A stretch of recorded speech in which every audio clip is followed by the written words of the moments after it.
첫 번째 뉴스. 정말 나 이걸 어저께 오늘 새벽이죠. 오늘 새벽에 커뮤니티인가 어디가 올라왔는데 야 진짜 이런 사람들이 있나 싶었어. 나 진짜 놀랬다 진짜. 아 진짜 이건 진짜 너무한 거 아닙니까? 무료 급식소에서 빵이나 뭐 이런 걸 주잖아요. 뭐 김밥이나 이런 걸 줬더니만 빵을 보더니 아우 나 이런 빵 못 먹어요. 아우 혹시 파리바게뜨 빵 없어요? 이랬대.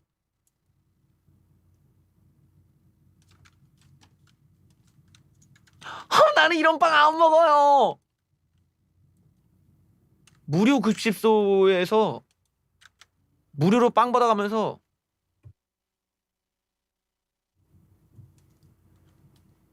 무료 급식소 안나이집을 운영하는 김하중 신부가 재료 원산지 등을 타박하는 사람이 있다 허탈감을 표현했다. 이게 아니 이런 사람들이 있어? 예. 여기에 어떤 할머니가 전 이런 빵 안 먹어요. 파리바게뜨 단팥빵 없을까요? 바꿔주세요. 있으면. 엉?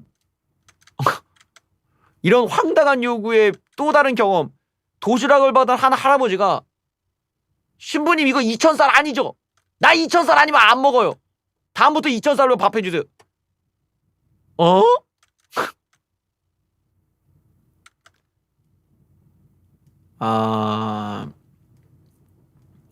물이 너무 따뜻해요. 다음엔 시원하게 해줘서 줘요. 이런 요구들을 들을 때마다 많이 당황스럽다. 우리 안나의 집 호텔 레스토랑처럼 메뉴판까지 준비해야 되나. 예. 정말 야 진짜 이건 너무 이건 좀 너무한 거 아니야? 이건 너무 아니 나는 진짜 저런 걸 좀 어떻게 설명해야 돼? 이게 호의를 이렇게 베풀고 선의를 베풀 때는 거기에 걸맞게 이제 감사하는 마음이 있어야 되는데 너무 당연시 여기는 거는 당연시 여기를 넘어선 거지. 정말 어떻게 해야 돼?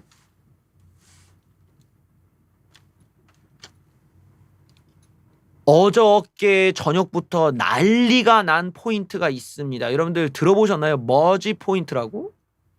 머지 포인트 사건이 지금 뭐 푹 하고 터져서 난리도 아니에요. 이야, 이 머지가 뭐지? 난 처음 들어봤는데 난리도 아니었어. 머지 포인트 먹튀 논란에 환불하라고 난리도 아닙니다. 이게 뭐야 됐지? 알고 봤더니 20% 무제한 할인을 20% 할인된 가격으로 아무 데서나 그 가격으로 살 수가 있는 그 결제 포인트가 머지 포인트라는 거예요. 난리가 났는데 이게 갑자기 서비스 중지가 되면서 사람들이 환불 요청한다고 난리가 난 거예요. 20% 저렴한 가격에 미리 포인트를 사두면 제휴사에서 현금처럼 사용할 수 있는 결제 수단이다. 무려 이렇게 할인율이 높으니까 이용자가 100만 명까지 됐었는데 갑자기 서비스 축소를 공지하면서 난리가 났어요. 제휴업체가 10분의 1로 줄어들고 그러니까 부랴부랴 이제 쓸 수 있는 데다가 돈 다 써버리는 거야. 그러니 환불 요구하면서 사람들이 몰려갔는데 이게 이제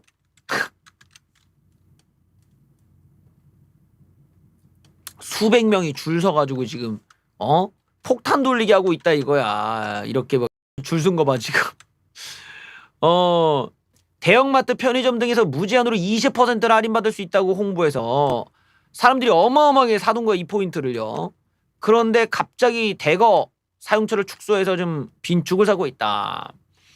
빠르게 포인트를 처분하길 원하는 이용자들이 이런 상황을 모르는 머지 포인트 제휴업체만 골라 대량 결제를 해버렸다. 자영업자들이 그냥 눈탱이 맞은 거예요. 그래서 이게 20% 할인 서비스를 무제한으로 제공받을 수 있다고 홍보해서 사람들이 이걸 이제 서비스 20%니까 예를 들면은 쉽게 말하면 10만 원 포인트를 8만 원에 파는 거야. 10만 원 포인트를 10만 원 포인트를 8만 원에 팔아. 그러면은 8만 원 가지고 10만 원어치를 편의점에 이런 데서 살 수가 있으니까 사람들이 미친 듯이 저걸 산 거예요. 가입. 그럼 무려 100만 명이나 들어갔대잖아. 하여튼 지금 뭐 난리가 났어요. 근데 웃긴 게 돈가스에서 나 다 털고 왔다. 그러니까 이걸 갖고 있던 사람들이 불안하니까 매장 가서 다 털어버린 거예요. 매장 이름은 눈팅 많은 것 같아서 혹시라도 피해가봐 가렸어 이러고 10만 원어치 뭐 30만 원어치 막 다 쓴 거예요 여기서.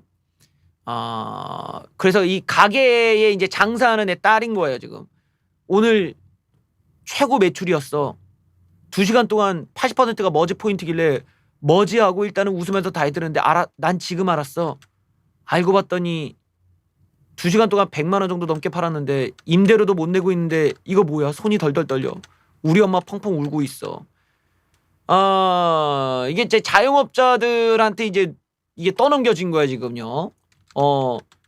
그러니까 이걸 환불을 못 받을까봐 무서웠던 사람들이 이제 가게 가갖고 거래가 되는 데 갖고 그냥 몰빵으로 30만 원어치 긋고 가버리고 일종의 그렇게 해갖고 가니까 자영업자분들이 신난 거지. 했는데 이 돈을 뭐 못 받을 수 있는 거 아니야. 그래서 지금 상황이 자영업자들이 우는 상황이 왔어요. 이 내용을 한번 좀 정리한 걸 글을 한번 보시죠. 머지 포인트 폰지 사기였나?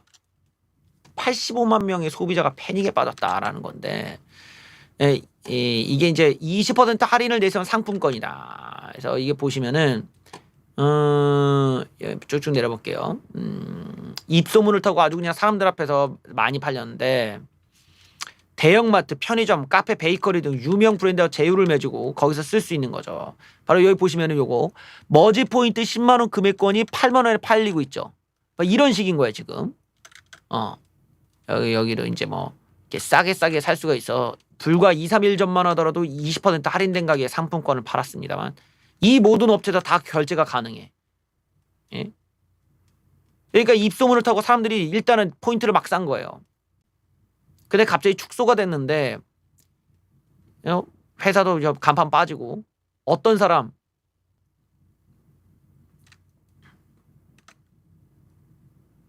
800이야? 20팩, 1000만, 10만, 100, 800만 원어치를 사놨어. 이 뭐야 이건 일시팩 1000만 원이야? 1000만 원어치를 사놨어.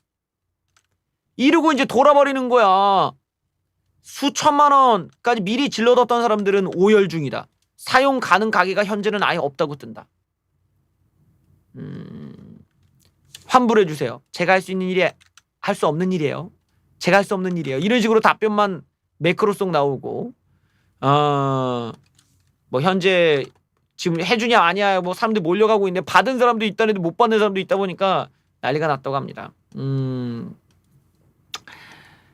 야 진짜 우리나라 사람들 정말 저런 걸 20%를 진짜 저걸 믿고 저렇게 큰 돈을 박아갖고 한다면 되겠습니까? 예.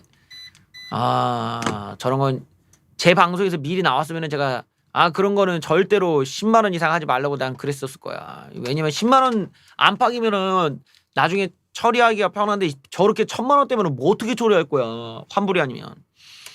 조국 소식입니다. 조국 재판에서 갑자기 카포에라가 나왔어요. 카포에라가 이거 에디죠. 이렇게 하면서 요러면서 이렇게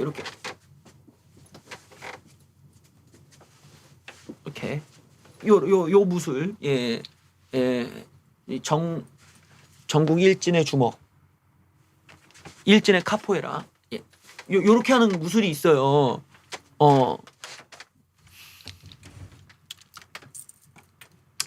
이게 조국 재판에 나왔대. 뭔가 했더니 조국 재판에서 이 서울대 공인인권법센터 사무총장이 나와가지고 조국 아들내미는 나 본 적 없다고 얘기 나왔습니다. 그러니까 아들내미도 지금 학력 위조가 될 위험이 있는 거예요 지금. 예. 그래서 여기 봤더니 당시 서울대 그 인권법센터 사무국장이었던 A 씨가 나왔다. 그 A 씨에 대해서 이거 인턴 증명서를 허위 발급한 혐의에 대한 게 이제 나온 건데 A 씨는 나는 고등학생을 한 번도 인턴한 적이 없다. 그러니까 조 씨 아들은 난 본 적도 없고 인사받은 적도 없다. 그래서 혹시 조국 아들이 와갖고 매주 와서 인턴십 활동을 지시한 적이 있냐? 없다. 그러니까 그러니까 조국의 아들내미는 A 교수로부터 내가 면접을 받았다고 했는데 그 진술과 완전히 반대되는 내용이 나왔어요. 그러니까 조국 아들이 위증을 했다라는 거예요 지금. 조국은 A 교수를 상대로 이제 질문할 기회가 있어서 저기 제 아들과 만난 적이 있으시고 아들과 대화를 나누셨잖아요. 대화 내용이 카포에라 아닙니까? 카포에라 배우신다면서요. 어? 아들내미가 당신과 그 카포에라 얘기를 했다고 하는데 맞잖아요 했더니 예, A 교수는 내가 브라질 간 건 사실이고 카포에라 배우는 거는 학내에 모두가 다 알고 있는 얘기다. 난 고등학생과 그런 얘기 한 적이 없다. 예. 검사는 카포에라라는 말은 조서에도 나오는데 조국이 내가 이걸 어떻게 알겠냐고 얘기하지만 조서를 안 본 거냐. 이미 그 말 자체가 틀리다. 이래가지고 조국 아들이 위증하고 조국이 지금 거짓말하고 있다고 지금 턴 거예요. 예. 여기에 이제 조민 부산대 고려대 학생들이 지금 동참해서 조민 진료를 멈춰라. 입학 취소해달라라고 좀 멈춰. 이건 그 멈춰가 아니잖아. 예. 조민 진료 멈춰. 조국 딸내미가 7대 스펙이 모두 허위라는 판결이 나오자 조씨 입학 취소를 요구하는 목소리가 커지고 있다. 고려대 부산대 학생들도 입학 취소를 요구하고 있다. 예, 그래요. 뭐 좀 정경심 때만큼이나 반향이 안 나와서 조금 그렇게 했는데 빨리 취소시켜야죠. 이거 뭐 큰일 나겠어. 걸졌다 걸져 걸졌다 걸졌다 걸져 걸졌다 걸졌다 걸져 걸졌다 걸졌다 걸져 걸졌다. 예, 문재인이 40% 밑으로 떨어졌다고 해요. 예. 코로나 장기화 영향으로 지지율 40% 붕괴.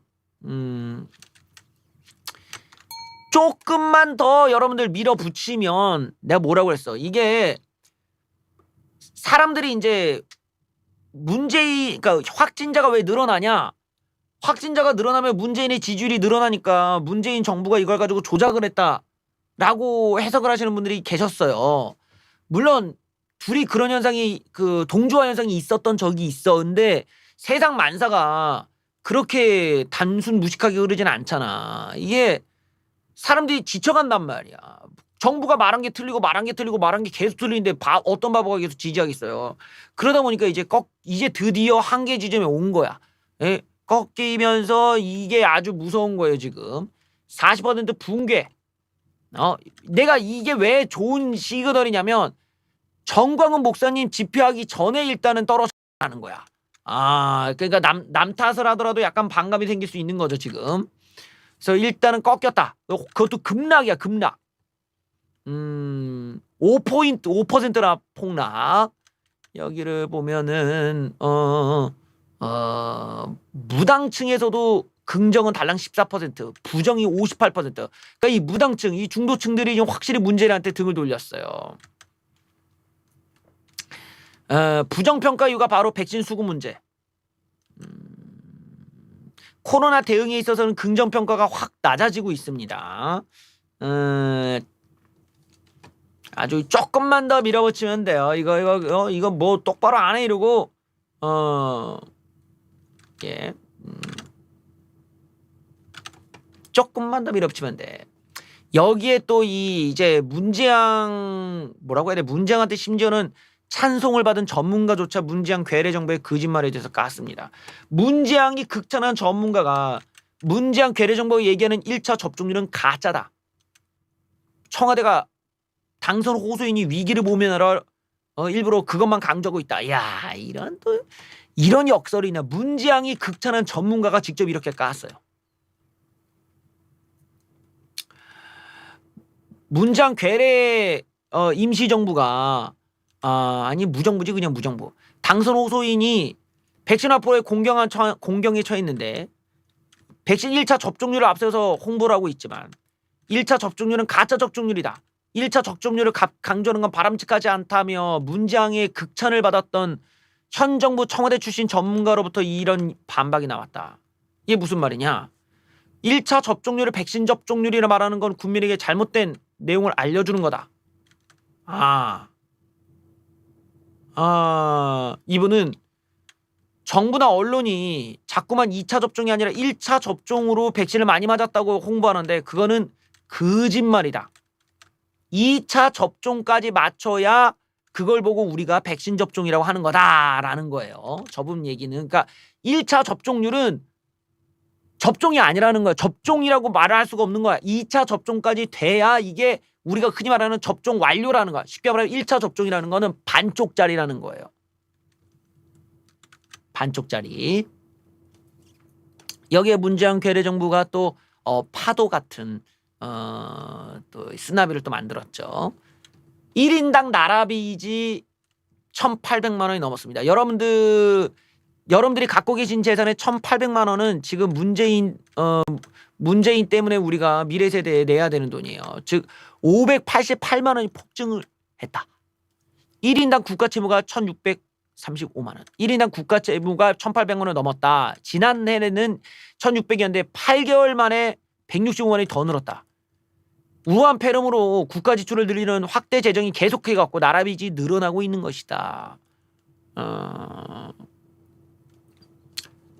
문제는 이 국가 채무가 늘어나는 속도가 너무 빠르다는 것이다. 문재인 괴뢰 정부가 복지 확대 등으로 국가 지출을 늘린 데다가 코로나 때문에 확대 재정까지 하면서 나라 빚이 기하급수적으로 늘어나고 이게 미래 세대의 부담으로 돌아오게 될 것이다.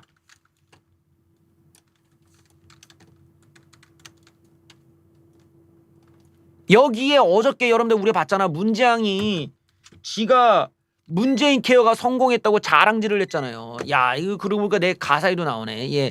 자랑질할 때는 쥐어짜내 말. 예. 자랑질할 때는 말을 아주 쥐어짜내는데 웃긴 건 바로 반박당해. 심지어 참여연대가 반박을 해요. 이제 참여연대 문케어 사실상 실패했다. 진짜 요즘은 EJ야 EJ 시대라니까. 아니 뭐 우파가 나서서 뭘 할 게 없어. 지들끼리 싸워.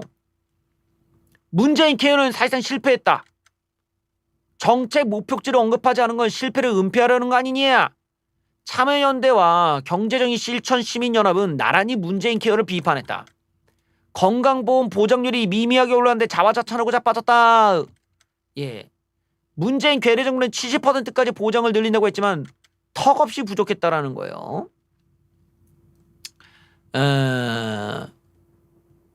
자, 건강 보장률은 고작 소폭 1, 2% 상승하는 수준이었고 1.5%밖에 안 올랐다. 공약 70% 한참 모자란다. 이대로면 역시 목표 달성 불가능이다.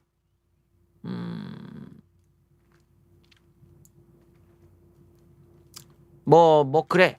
그러니까 지금 나오는 얘기를 보면 문재양이 자랑질하는 것과는 다르게 지가 목표를 삼았던 건 턱없이 부족한데 문재인 케어가 성공했다고 잘난 척 거짓말한 거예요. 정광훈 목사님께서 집회를 안 하신다고 합니다. 속보입니다. 이거는 제가 아주 어렵게 알아낸 정보예요.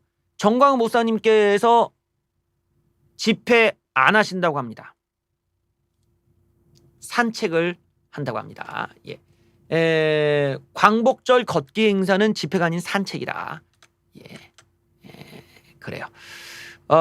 정광훈 목사님께서 8.15 연휴 때 하는 도심 걷기 행사는 집회가 아닌 걷기 산책 행사다. 그래서 걷기 캠페인이자 자발적인 산책인데 피켓도 들지 않고 구호도 외치지 않는데 왜 막냐 이거예요. 예. 굿이요. 예.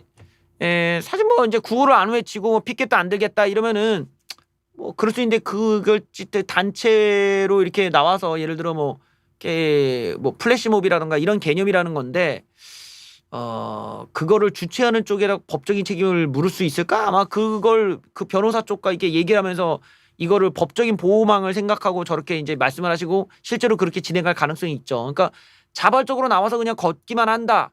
라면은 법적 책임을 주최 측이 질 필요는 없는 거겠지. 근데 없을 수도 있겠지. 좀 면피를 할 수 있지. 우리는 그냥 한다고만 했지. 우리가 저 사람들까지 책임질 필요는 없지 않냐 이럴 수 있는데 이게 이제 일종의 이제 눈 가리고 아웅이지만 법적에서는 확실한 증거를 요구할 테니까 아마 이거 검찰 쪽이나 이런 쪽이 좀 피곤해질 수도 있어요. 하지만 우리에겐 또 희망이 있습니다. 이 정광훈 목사님이 안 했으면 좋겠지만 하지만 또 우리에게 희소식이 있어요. 그게 뭐냐? 민노총이 14일에 집회를 한대. 이거 맞지? 땡큐인데? 예. 민노총 14일 집회합니다. 청주에서. 좋아. 14일 날 민노총이 청주 도심에서 집회가 예정돼 있다. 뭐 40여 명이 참석한 가운데 할 거라고 하는데 여기서 국가보안법 폐지, 한미일 동맹 반대 뭐 이런 걸 한다고 합니다. 일단 집회 참석은 49명까지 가능하다라는 건데 예. 요건 나름대로 이제 합법적 집회라고 뭐 하는 것 같아. 네, 뭐 그딴 게 어디 있어. 그냥 덤탱이씨 뭐 확진자 늘어나면 그냥 덤탱이지 뭐 그냥 예. 일단 뭐 민주노총으로 그냥 덤탱이 씌우면 되는 거야 그냥. 이재명이 대선 후보로 나왔으면은 지사직을 내려놔야 되는 거잖아요. 왜 지사직을 왜 쥐고 있는가? 그 지사직에서 할 수 있는 권한을 가지고 대선 후보로서 누릴 수 있는 홍보 내지는 뭐 이런저런 뭐 그 왜곡된 선거를 만들 수 있기 때문이죠. 근데 얘가 지사직을 내려놓질 않네. 그리고 지금 하는 짓 좀 보소. 이러려고 지사직을 사퇴 안 한 건가? 이재명 전 도민에게 재난지원금을 주겠다. 이거 한마디로 말하면 현금 봉투 뿌리겠다라는 거 아니에요. 대선 후보가 이래도 됩니까? 이재명이 경기도민에게 100% 재난지원금을 지급하기로 하면서 대선 주자들 상황에서 금권 선거라는 비판이 나오고 있다. 전 국민 88%에게 지급하기로 한 합의 원칙을 훼손했고 지역 형평성도 고려하지 않은 데다 재정 부담도 등한시하고 심지어 대선 후보가 이런 식으로 하면 어떻게 되는 거야 이거?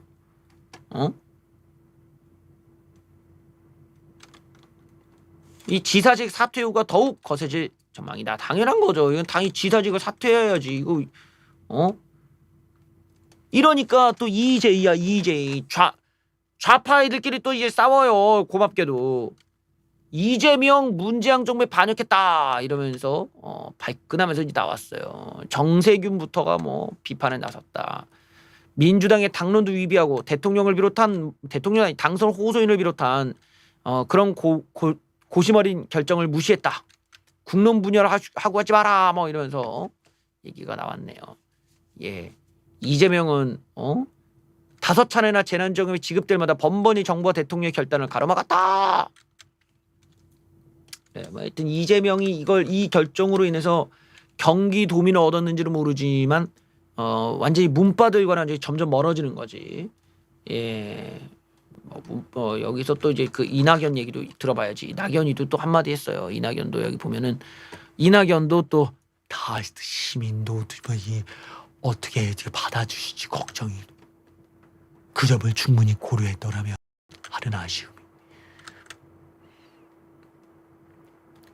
전 국민이 결정을 받아들이는 형평성이 속물한다.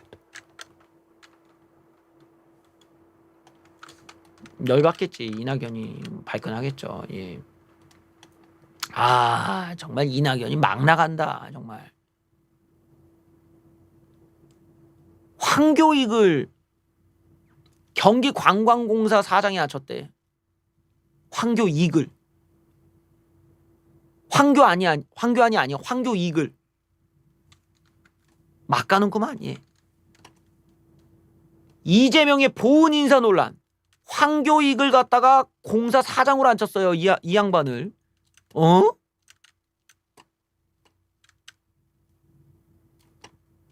칼로니스트. 이 칼로니스트 웃겨. 이게 무슨 칼로니스트가 이런 칼로니스트가 있어. 황교익 씨가 경기관광공사 사장이 내정된 것으로 알려지면서 논란이 일고 있다.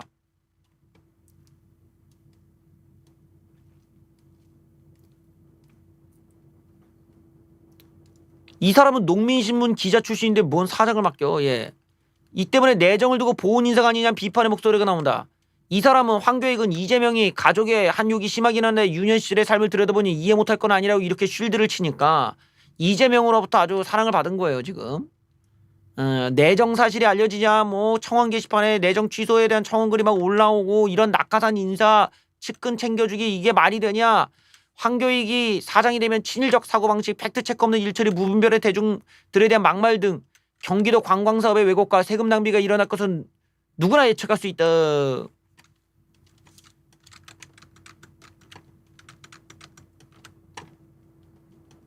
여기에 또 이낙연이 또 한마디 했어요. 채용 비리의 온상입니다.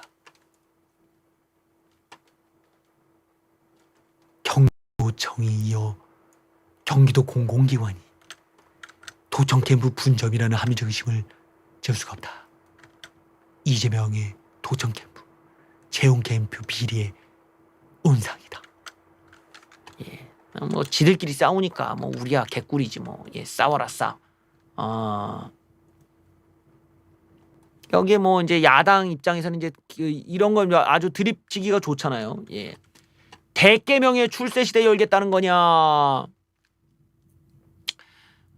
윤석열, 김병민이겠죠. 김병민 대변인은 그는 과거 이재명의 형수 역설을 두고 이해 못할 것은 아니라고 두둔한 적도 있고, 예, 결국 이재명의 최대 약점을 지원해준 든든한 우군인 셈. 문재인 정부의 지난 과오를 그대로 복제하고 있다. 국정 실패를 그대로 답습하는 문제를 넘어 선거 중에 지사직을 본인 정치에 활용한 일에 더 큰 문제가 있다. 이게 바로 지사 찬스 아닌가. 내 사람이 먼저임을 몸소 실천하는 모습을 보이면서 그가 이끄는 미래에 더 이상 어떤 기대를 가질 수 있겠는가. 최재형, 예, 박대출 의원이 이제 대변인으로서 이제 얘기를 했습니다. 예, 이해할 수 있는 욕설, 이해할 수 없는 욕설이 따로 있는가? 형수 욕설이 경기도 관광 상품이죠. 형수 욕설을 편들어주는 인사에게 자리 나눠주는 보온 인사를 하려고 경기지사 사퇴를 거부한 것인지 묻지 않을 수 없다. 뭐 드립이 그냥 막 터지는구만.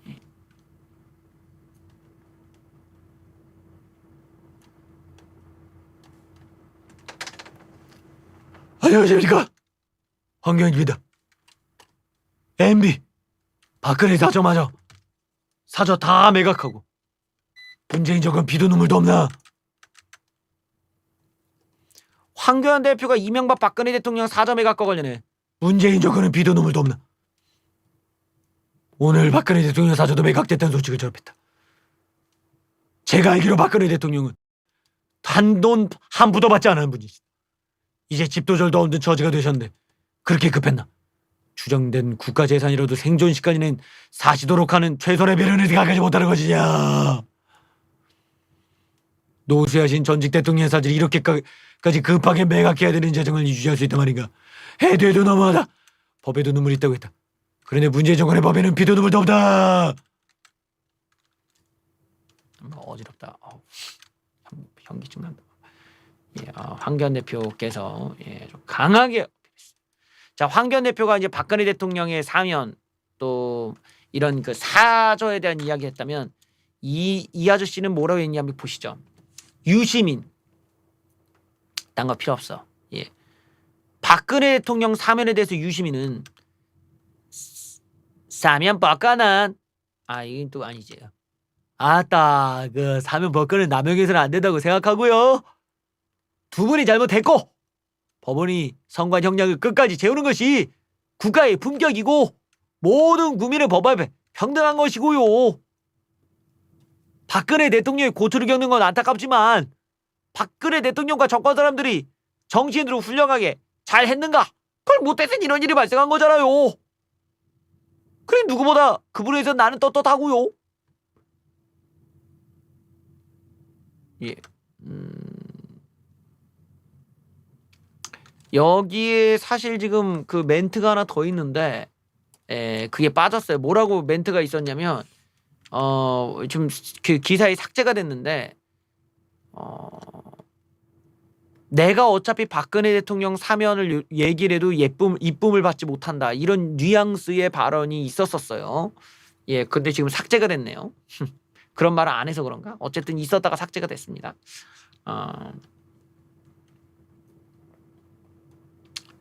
최재형의 1차 정책이 발표가 됐습니다. 임대차 3법 주 52시간제 원점 재검토하겠다. 제가 대통령이 되면 100일 동안 모든 규제를 원점에서 재검토하겠다. 기업 규제 3법, 임대차 3법, 52시간 근무제, 최저임금제 등 문재양이 신성한 규제 전부 다 살피겠다. 문재양은 코로나 때문에 우리 경제가 어려웠다고 하는데 코로나 이전부터 우리나라 경제는 내리막이었다. 소득주도 성장이라고 하는 실패한 정책 때문이었다. 예, 그래서 뭐 바꾸겠다 하는데 예, 1차 정책 먼저 뭐 뻔한 얘기지만 먼저 선점을 했어요. 그리고 나서 또 한마디 하셨습니다. 문재양은 불리한 거 숨기고 보는 그런 게 고질병이고 거짓말.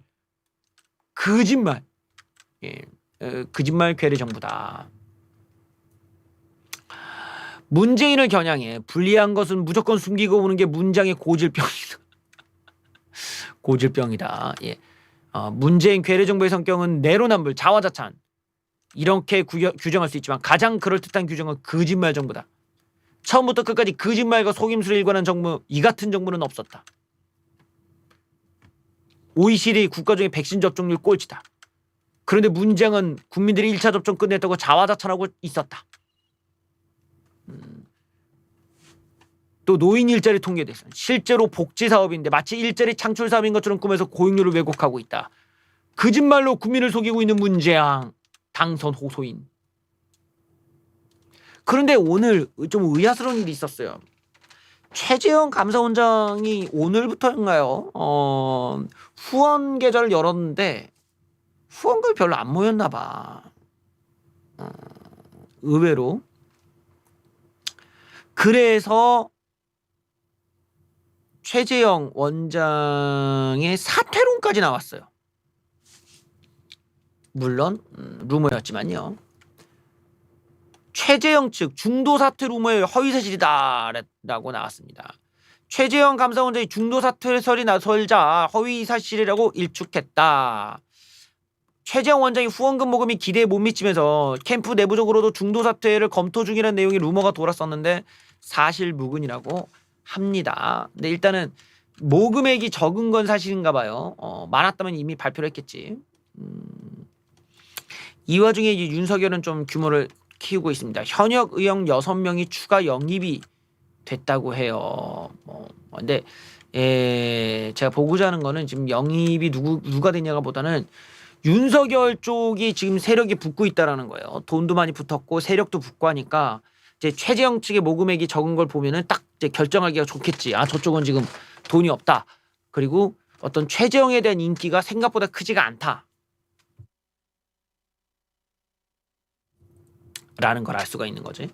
그러다 보니까 지금 윤석열 쪽으로 이제 기우는 거예요. 윤석열 쪽으로 붙으면서 윤석열 측이 어제와는 좀 다르게 목소리 톤이 이제 세집니다. 정면으로 경선준비위원회를 그냥 들이받았어요. 오늘 토론회를 왜 이렇게 서두른지 흐름 자체가 우습습니다. 그냥 들이받았어요.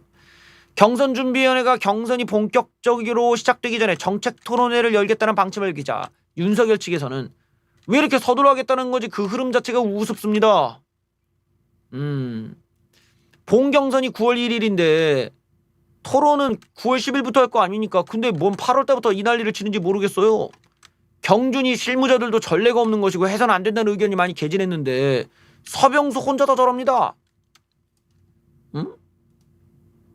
반대하는 사람이 많아요. 이러고 나왔어요 지금. 그러니까 여기에는 이제 숨은 의도들이 있는 거지. 그러니까 어떤 당내에 있는 의원들을 밀어주려고 하는 사람과 외부의 윤석열 최재형을 보호하려는 사람 간에 이제 그 싸움이 있는 거야. 여기에 오늘 윤석열 친윤계의 재선 의원들이 또 들이받았어요. 조금 심상치 않은 그림이야 지금. 친윤계가 이준석 언행에 깊은 우려라면서 재선 의원 16명이 성명을 냈습니다. 오늘. 윤석열을 지지하는 재선 의원 16명이 이준석에게 깊은 우려를 표하지 않을 수 없다 라면서 연판장을 돌려 이름을 올린 뒤 성명서를 냈다. 윤석열계의 반격이 시작된 것이다. 친윤석열계 정점식 의원은 당대표는 경선관리 최선을 다해야지. 예? 그리고 이 선거관리위원회 새로 출범할 선거관리위원회 1임해라. 여기에 지금 곽상도, 강기웅, 김정재 뭐 등등등 뭐 여러 명이 있는데 정운천 뭐 16명 등이 참여했다.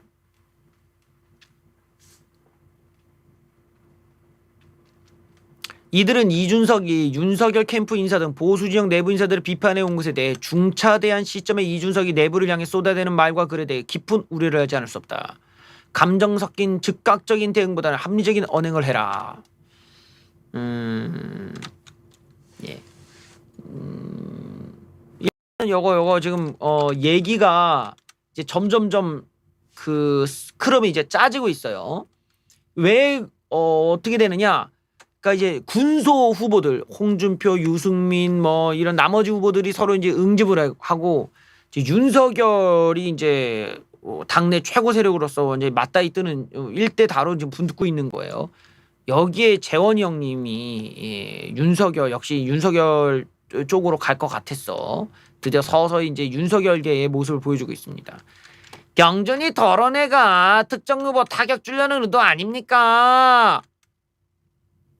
김재원 의원이 경선준비위원회가 토론회를 진행하는 거는 월권이라고 꼬집었다. 그게 다 일부 후보한테 타격 주려는 거죠 뭐. 경준이가 당초 출범 목적과도 상관없는 합동 토론회를 열겠다고 해서 당내에 많은 문제가 납니다 지금.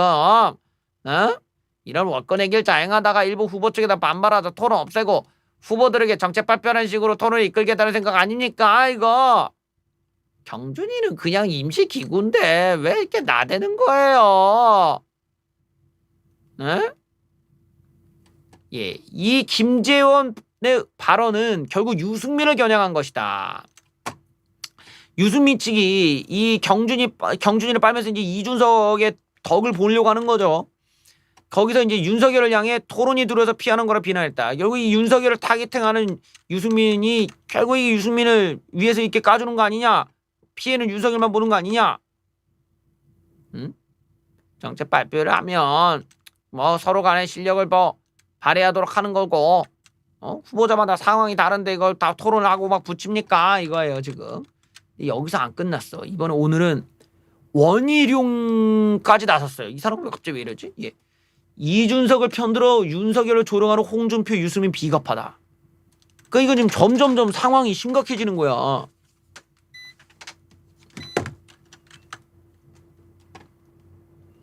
원희룡 제주지사가 홍준표와 유승민이 윤석열을 공격하는 건 비겁하다. 이준석이 강행하려는 토론회를 놓고 두 분 선배가 이준석 대표를 옹호하면서 윤석열을 공격하고 조롱하는 것이 참으로 봐주기 어렵다. 당내 상황이 토론회 참석 여부 때문이 아니란 걸 누구보다 잘 알지 않나. 이건 원칙의 문제다. 당 민주화의 문제. 100번 토론회 참여하겠는데 당원 당규상 아무런 근거도 없는 걸 왜 밀어붙이냐 이거예요. 예. 원희룡의 주장은 그거야. 당원 당규에 없다 이거야. 경선위원회가 니들이 뭐 토론회를 개최하냐 이거지. 그럴 권한이 없는데, 응? 이게 반발이 막 나오는 거야. 지금 윤석열계가 막 들이받고 저렇게 원희룡도 들이받고 당내에 이제 뭐 초선들의 경우는 이제 발장 켜고 보고 있겠지. 이거 뭔가 이상한데 이러고 그러니까 이게 당원에 있어요? 없어요? 없어. 그러니까 이준석도 약간 쫄았어 지금. 이준석도 쫄으니까 이준석이 약간 계획을 바꾼 거예요. 토론회에서 발표회로. 여기서 이제 범인이 나옵니다. 이준석은 상황을 보고 그러면 토론회 방식으로 바꿀까요? 했는데 경준위에서 토론회 틀을 유지하기로 간 겁니다. 경준이가 대책 토론회를 밀어붙이려고 하고 있는 가운데 토론회로 하겠다라고 발표했습니다. 이준석 대표가 김기현 원내대표랑 만난 뒤에 토론회 방식을 발표회 방식으로 바꾸려고 이제 제안을 했는데 그걸 깐 거예요 지금. 경준이의 토론회 방식 일부를 변경해 달라고 요청할 수 있는지에 대한 부분도 논의를 했다. 그래서 토론회가 아닌 발표회 방식으로의 전환 등을 최고위원들과 의견을 수렴 중이다. 근데 여기 서병수 이 양반이 문제야. 서병수는 이거를 발표회로 하면 어떻게 될까요? 라는 질문에 또 다른 논란이 일 가능성이 농후하다. 그냥 토론회로 가겠다. 12명이 토론회 하겠다는데 그냥 가자라는 거야. 아직 참석 의사를 밝히지 않은 후보가 윤석열, 그다음에 아까 이제 뭐 원희룡도 있겠죠. 예. 그 사람은 후보가 아닌가? 예. 여기 뭐 윤석열 쪽에서 이제 어떤 불만이 있냐? 이게 12일부터 당의 예비 대선 후보 등으로 등록해서 이미 기탁금을 3천만 원을 낸 사람들에 대해 자리를 마련해 주는 거 아니야. 그 사람들 홍보하라고. 그랬더니 이 병수가 인정을 해요. 그렇게 말할 수도 있죠. 이러고. 결국 윤석열과 최재형이 아닌 우리 당 후보들에 대해 인지도를 높이고 잘 보일 수 있는 기회를 주려고 고민했었다. 그러니까 그들을 위한 자리지 윤석열 최재형을 위한 자리가 아니라는 거는 본인도 인정을 한 거예요. 그러니까 이제 윤석열 쪽에서 발끈하고 나오는 거야. 번호 추첨은 끝났는데 일단 논란이 막 일어나니까 서로 간에 이제 눈치를 봐야 돼요. 이게 야 이러다가 진짜 누군가는 독박을 쓰는 거거든 지금. 그러니까 이게 막 세게는 못 나가는데 지금 충돌 지점에서 서로 양보하고 이제 깎이고 있어요. 결과가 어떻게 나오고 있을까요? 좀 봐야 되겠지만 윤석열 원희룡은 반대하고 타 주자들이 참여하고 번호 추첨까지 끝났지만 아직 뭐가 남았냐? 최고위원회의 결정이 남았습니다. 재미있게도 지금 서병수가 최고위원회 결정에 따를 것으로 좀 나왔어요. 원래는 그냥 밀어붙이겠다. 그 윤석열 뭐 이런 그 원희룡 보면서 우리 후보들이 좀 대범하게 임해줬으면 좋겠다라고 했는데 이준석 대표가 최고위원들의 의견을 수렴하고 있는데 어떻게 보냐 했더니 최고위가 발표회를 그러니까 토론회가 아니라 발표회로 결정하면 고민할 것 같다 말했다. 이거는 토론회로 유지하겠다라는 입장을 바꾼 것이어서 주목된다. 이게 뭐냐? 서병수도 지금 쫄았어. 서병수도 무조건 토론회 가자라고 했는데 당의 분위기가 장난이 아닌 거예요. 지금 다 들고 일어날 판이니까 그럼 나 혼자 독박 쓰긴 그렇고 아니 뭐 최고위원회에서 결정해 주면 그거 따를게요. 이러고 말을 바꾼 거예요. 지금 원래는 강하게 나갔는데 말을 바꿨으니 굉장히 톤 다운이 된 거죠.